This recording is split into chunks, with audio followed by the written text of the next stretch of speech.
the fear that comes up, they're like, well, I'm just not confident. Yeah. Well, the confidence isn't going to come until you have the courage to put the fear in the tank as fuel and go. Welcome to our world-renowned podcast, Invest in Her.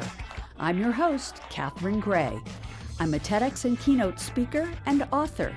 Also, I'm executive producer of the movie Show Her the Money. Plus, founder of She Angel Investors and co-founder of the She Angels Foundation. Our weekly show features interviews with powerhouse women founders, funders, and changemakers that are sure to inspire you. Let's go.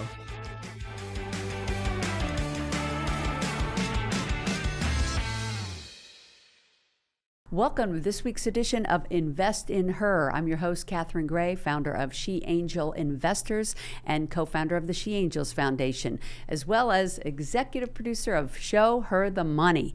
And today I have on an extraordinary guest. Her name is Justine Reiss, and she is not only a professional voiceover artist in TV and video games and films and commercials, but also she's an amazing humanitarian.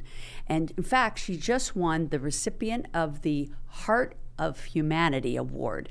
Please welcome to the show, Justine Reiss. Hi, Justine. How are you? Hi, Catherine. I am great. It is so exciting to be here. Yeah, and it's overdue, so I'm so happy to have you on. Yeah. I'm so impressed with, everybody in this town, is doing something in the arts, right? Which we love, right? Yeah. And so I love, your journey of being a professional voiceover artist and helping other people to do that. Mm-hmm. I know there's a lot of people out there that would be interested in that. Yeah. And of course, they could find you on LinkedIn. Today, I really want to talk, though, about the humanitarian work that you do, because I was so moved by seeing what you're doing in Kenya for young girls. Yeah. And let's talk about that. Okay, I'd love to. It was brought to my attention. Well, first of all, I want to say that part of what I do in Kenya, and it's around menstrual equity and ending period poverty, which is something people just don't know enough about.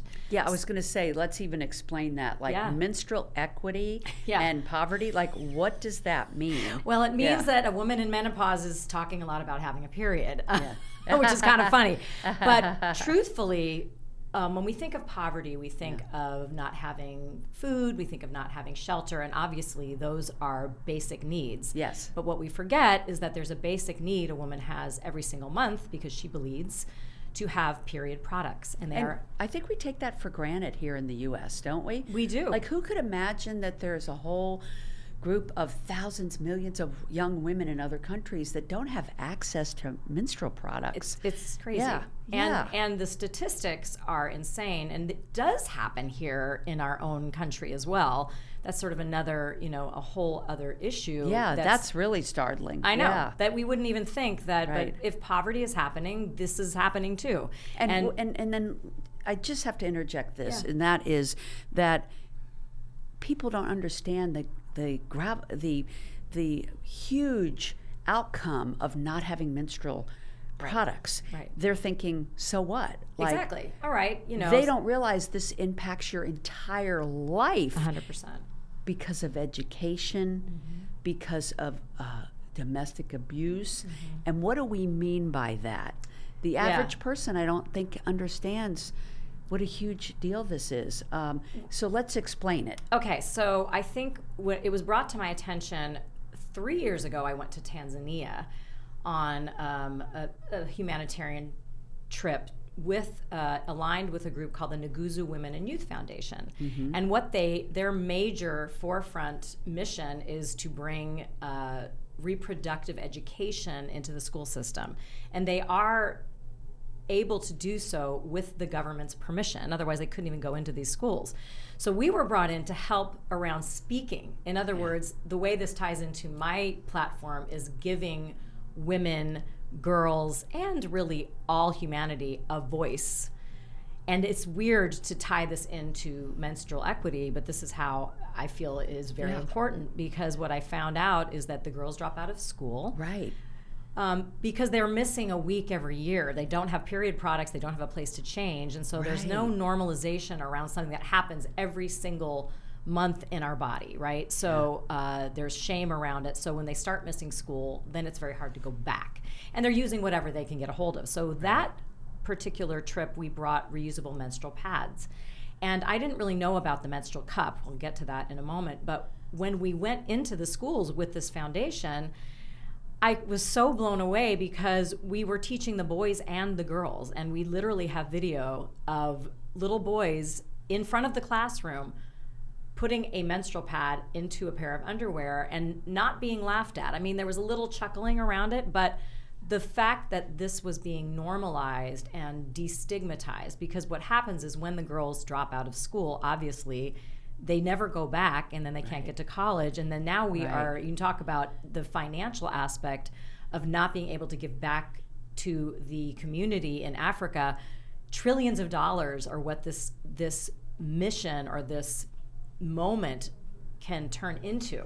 And also I've heard that then when they don't go back to school, they get married off at Very 12, young ages. 13, 14 years old. Right. And that's what makes their life never the same. Right. And, but I will say, I've seen these videos of you over in Tanzania and Kenya, just bringing the joy. Yeah. Like, I mean, these people have such a spirit about them, don't they? That's really, in terms of Africa, when you go there, and I heard this explained once, like, what is the shape of a smile?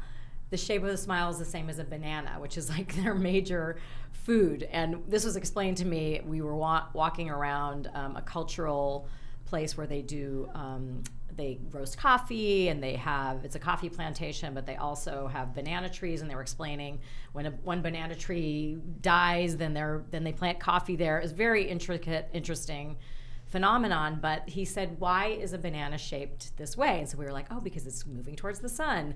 And he said it's because of the smile. And one of the things, and not to tangentize, but this was something that blew my mind when I went there, is we got to work with entrepreneurial women. Yeah. And Catherine, I created a whole story in my head that these women were going to be very stuffy, not want to hear from these white women coming in to talk to them. I just created a whole story that they really wouldn't want us there. When we pulled up, gates opened, music was playing, and it was this song, I Am Superwoman, and they played this song and they started dancing with us. Yeah. Come to find out, these women are microfunding with $2 a month, and there's still so much joy to create their businesses, which might be around chicken farming or cooking or whatever it is. Yeah. So I ended up taking them through a vision meditation. I'm certified in transformational meditation, and they were I pictured them with their hands on their hearts, visualizing these businesses. And the way this all ties in together with, obviously, if you can empower all the women, the women that are the mothers, that can see that they can empower the young girls, because a lot of them don't have this kind of a role model or any kind of role model. So taking it back to the menstrual equity thing, when I went back to Kenya and I was trying to fundraise to say, okay, I wasn't finding the resources that I had with the pads. Yeah. I knew I wanted to keep this as this is with the Kenya keynote tour with top talent, by the way. So we were already going to be going into schools. It was a little bit more organized. We're speaking. We have media platforms that we go, even like Good Morning Kenya, we go and appear. So I thought, okay, I really want to bring this back, but nothing was kind of pulling together. And I had an event in a local restaurant, and I got on stage and said what I was doing, and met somebody who knew somebody that's with the founder of the CouldYou Cup movement, and she needed media. And so we brought 2,000 menstrual cups. And the thing that's so amazing about the menstrual cup is that it can last for 7 to 10 years and cost somewhere between $4 and $10. Yeah, so this is like a reusable menstrual cup, That's so they don't have to keep buying the products every month. Or waiting for someone to donate them, or being out on the streets being solicited to sleep with men to get money for pads, which is what I found out is happening. Oh my gosh. Yeah. That's horrific. I know. And so this entity is called CouldYou. CouldYou.org is CouldYou.org. That's how people could get involved in helping with that. Yes. To supply these things. And I'll give you the QR code that's specifically so people know that if they heard it here, we'll know the source that the finances came from. And then I'm so proud that the She Angels Foundation gave a grant to CouldYou, so that there could be supplies. I think we did a $5,000 grant. Yes, we did. And so this is the type of things that we do at She Angels Foundation. Amazing. We give grants to female-founded nonprofits that are helping women and girls. That's right. And so it's always put to such a great use. People join our organization, and that's where their tax-deductible donation goes. And then they're part of our beautiful community of people that care about other women and girls and want to give back and pay it forward. Right. So that is sheangelsfoundation.org for those that want to join our organization that helps entities like CouldYou that we're talking about today. Yeah, and that $5,000 is actually going to go towards local places that have this same issue that we don't realize. So for me, it's all about... And those are like inner city kids? Inner city kids, or there's a specific area in San Diego and in New York. They're inner city kids. They're experienced foster kids, prisons. Yeah. Wow. These are areas, and when we go to Kenya, we actually do go into prisons. And so when we go back, and we are looking at some other sources for the cups. I know David Fagan, who I work with on the I imagine you're looking tour. For corporate sponsors. Yes, and things that like that kind of thing. Like this is an incredible place to invest and help awareness. I think is just the cups themselves, because some of the bigger organizations don't necessarily want these things to be financed, right? They're, I don't want to mention any names specifically, but that's something that really goes on. Yeah. And it's that awareness, I think, that people know this is an issue. And mostly when you say period poverty, people kind of look at you like, what is that? You know where you should speak? There's two women that run a group called C-Suite, spelled SWEET, and it's all women CEOs and C-suite women. Absolutely. Running organizations, and I think this would really resonate with them. I do too. And the way it turns to me, again, as a platform is my platform, and my book is called Claim Your Voice. My courses are called Claim Your Voice. To claim voices, globally and have this impact. And I think when we went there, it's not just about, by the way, giving the cups out, but doing trainings and teaching these girls how to use them. Right. Because if you don't do that, you really may miss the mark completely. They really have to understand how it works. Right. And why it works. And in that short clip of the film that I created, that we want to do more filmmaking around this story. We're going back again. We've got footage where this young woman, Agnes, tells me she has a baby because she slept with a man because she didn't have menstrual pads, which is like such a crazy thought, right? Right. And so since then, we have done training with that community. It's called Soweto, and Soweto is also the name of a slum in South Africa, where we have also taken cups, by the way. But we took the cups there, and then they did a training, and I have had a phone call with her that her life has changed. She's like a big sister. I was going to ask you, are there I bet there's some great stories you have as a result of this. Yeah. And we want to go, when we go back, we're going back in September 18th through the 28th. And filming some follow-up stories? Absolutely. I love that. We went into another area called Kibera, which is the biggest slum in Kenya. I think there's like 1 million people there, and we also did a training there, so we want to follow up.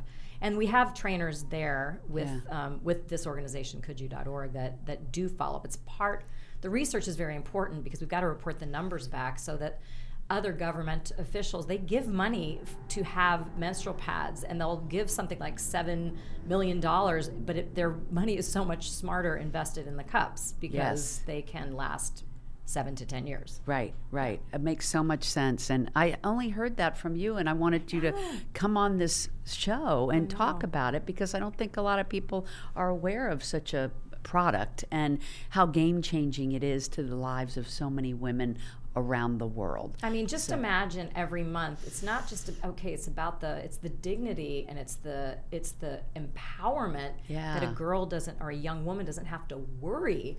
She can focus on school. She can focus on creating a business. And to or think a how family. all of us would relate and say, when we were growing up, had that happened to us and we didn't have the product, we couldn't have been going to school. No. Think about it. Right. People don't think how common sense this is, that having those products are a game changer, a life changer.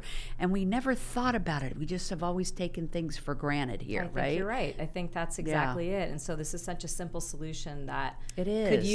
Could use investment and funding, and there are some organizations that we're actually going to talk to. There's something called CUPPY, to maybe make this more cost effective or also give back to the economy in Kenya. So we're looking at lots of different, whatever we do, we want to make sure the training is part of it, and really just giving the voice back. And for people out there that are listening today that have maybe donor advisory funds and the money's sitting there to be used for the greater good, how can they donate to your entity? Is it a 501(c)(3)? Yes, 501(c)(3). The like I said, the CouldYou.org is CouldYou.org. And it's spelled Y-O-U? It's Y-O-U, COULD.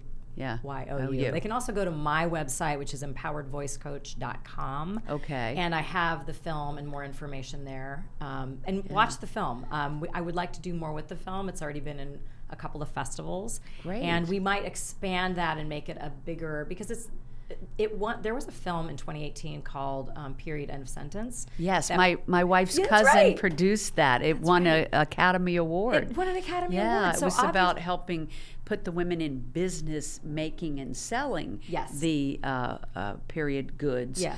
And then this is just another iteration of that. It's good that there's lots of solutions out there. Exactly. Yeah. Exactly. And that, what I love about the cup, obviously, is the sustainability, especially in these foreign countries where your waste is a huge issue. So the fact that the cup solves that also is major. It seems like a no-brainer. Yeah. And when in the film with one of this Moe School for Girls, when I spoke to this woman, she had these reservations like, well, what does it do for their virginity, And there was a trainer there, not me, not this lovely white woman explaining it, but there was one of the trainers, Kenyan, said, no, it doesn't, it doesn't interfere with their virginity. But they don't know, right? There's this whole idea of touching yourself, and what does that mean? And you have to educate people. You have to educate people. And that's what you're doing. What a beautiful way to use your life. Thank you. Yeah. I mean, it's part of it, and it feels like, when people say, really want to find my purpose. The women that I work with, I find a lot of women come to me, saying, I'm trying to find my voice. And the purpose piece is such a big part of it. And I'm proud to say that most of the things I'm doing, even retreats that I'm doing, are about empowerment. This other project I told you about, we're going into Short Creek to empower women there that have been, brought up in a society of obedience around polygamy. And this is in Arizona, right? Yeah, it's on the border of Arizona. And, I remember it's it's like a follow up to this Netflix doc that everyone's talking about called Trust Me, False Prophet. That's it. Yeah. Yeah, and so you're going into Arizona to talk to these women that have been part of this cult-like situation. Exactly. How do they get out of that? How do they grow from it? What an interesting film project you're working on. Oh, it's going to be really wild. It's what we're calling radical ethical filmmaking. David Fagan bought the rights to their story. He was approached by a publisher that's working with these two women that were part of that documentary. Now, remember, nobody knew they were filming a documentary. They were being filmed because a woman was coming in to try and help them. But most of the footage around Keep Sweet, around Warren Jeffs, and this man, Samuel Bateman, has focused on the men and putting them in jail. All very important, but nobody has really told what has happened to these women. Oh, now that they're facing their freedom, they have so much trauma to sort of uncover. Right, they're lost souls. In some ways. Yeah. And we are just so honored to create a safe space that they are allowing us to come in, you know. And I wrote this article that just got, I got fascinated with their hair because they braid their hair in this certain way. And one of the questions I asked was, does that feel oppressive? Because they were dictated how to wear their hair, what to wear, everything. And they both laughed and said they loved it, that was a place for them to bond, to get creative in a way. And so that kind of became a metaphor for me of how we're weaving into them. They're allowing us to come in, and there's a trust being built there. And I kind of wonder if there was a conformity there that they're not even aware of, and in the long run, they just might let their hair down. In so many ways. And they're really lovely. It's very delicate and very tender, and they Yeah. haven't seen the documentary. So part of what we're going to do is we will be filming them and with them while they watch and have their own reaction. Because the thing that happened is they were incarcerated, separated from their children. They wanted to go get their children back. So Child Protective Services took their children. Wait, so they were incarcerated because they were part of this cult? They were incarcerated because when Samuel Bateman went to jail, the whole community blows up, right? Because they are brought up under obedience. They think that this is the way to live. This is the prophet. Same thing happened when Warren Jeffs years ago. The same thing happened.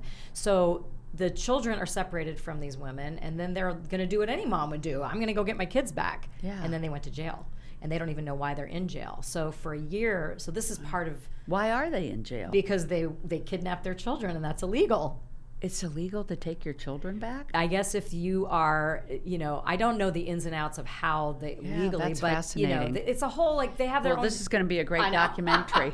We can't wait. What's the name of it? Well, the working title is Sister Wives, but that will probably not be the title. But the story I just wrote was braided when trust comes before the cameras. Right. Because the whole point is when this woman went in, and I'm not saying she did anything wrong because she didn't even know what she was going to be uncovering. She was there to help these women. Right. But she started filming and things started happening, and then it got picked up on Netflix. So none of them really knew, especially these two girls' mom, Julia. She was the informant. So it's very exciting.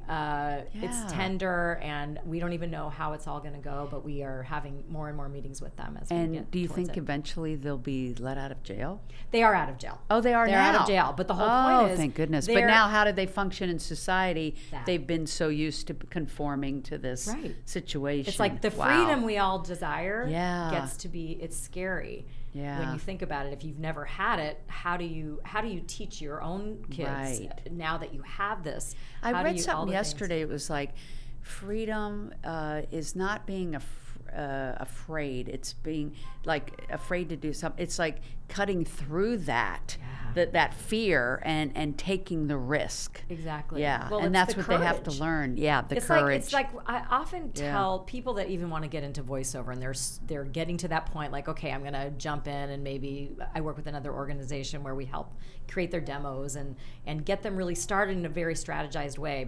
But the fear that comes up, they're like, well, I'm just not confident. Yeah. Well, the confidence isn't going to come until you have the courage to put the fear in the tank as fuel and go. You know? 100%. Yeah. You and I are aligned on that. Yes. And women are tend to be less risk takers only because how we're brought up in this society, and it's so important that we help them to build confidence and believe in themselves. And I'm glad that you're doing that, and I'm glad that you're doing that for these young women around the world. So in closing, let's talk about how do they reach you, how do they participate in this amazing work you're doing? I love that. So empoweredvoicecoach.com. We are, I'm working a lot with top talent. We're actually forming something that's called Top Talent Locals, which I think could work very nicely with She Angels Foundation in terms of more local community. We rise together. And when I walked into the room at the She Angels Foundation, I instantly was like, how do I become a part of this? How do I get this necklace, which, by the way, I'm wearing? And they're like, join for $500. And I was like, in immediately. And I wrote an article about the She Angels Foundation because I was so impressed with the vibe and the high energy vibe. And it was called a disco ball with wings, which is something Liz Svatek said about how we reflect from each other. So we've been doing the She Angels Foundation for about 6 years, going I think on our 7th year, and have done many grants over those years. And it's so fulfilling for our members to be a part of it, because not only do they come together and meet like-minded women, but also and knowing that their membership goes to these grants, but they come to our events and actually get to see the women receive the grants. And I don't know too many entities that do that. Usually you write a check, you don't really know where your money goes, like you know where it's supposed to go, but to meet the people and see these women literally in tears that this check is going to really make their nonprofit into what they had hoped and dreamed is really an amazing feeling, right? Absolutely amazing feeling. And I think that's where it resonated so much with what we did when to know in the little short film that I made, I say to this woman, Agnes, I'm going to do something about this. And I look at the camera and I'm like, did I really know we were going to be able to do so? I mean, I knew we had the cups. I knew we'd do a training. But when we got the check and I looked out in the house and everybody started applauding, I literally wanted to cry because I thought, this is it. This is what we're trying to do. Yeah, and you're doing it. And by locking arms, that's how we make impact. So anyway, you can find me, Justine Reiss, R-E-I-S-S, LinkedIn, on all the places, and how we are really trying to lock arms. And it's also about visibility and creating that visibility. And that's my partnership with Top Talent. We really want to create documentary film. If you have a story, there might be ways to find investors to create, just like we're doing with these women in Short Creek. So there might be possibilities to get that story out there. The listeners are going to love that. We always have a lot of filmmakers tuning in. Yeah. Justine, thanks for the work that you're doing. Thank you. Thanks for being a great guest today. And thank you, everybody, for tuning in. You can find Justine, like she said, on LinkedIn, Justine Reiss. You can also find me, Catherine Gray, Catherine with a C and Gray with an A. And we'd love to hear from you. So thank you so much for tuning in. Make it a great week, everybody.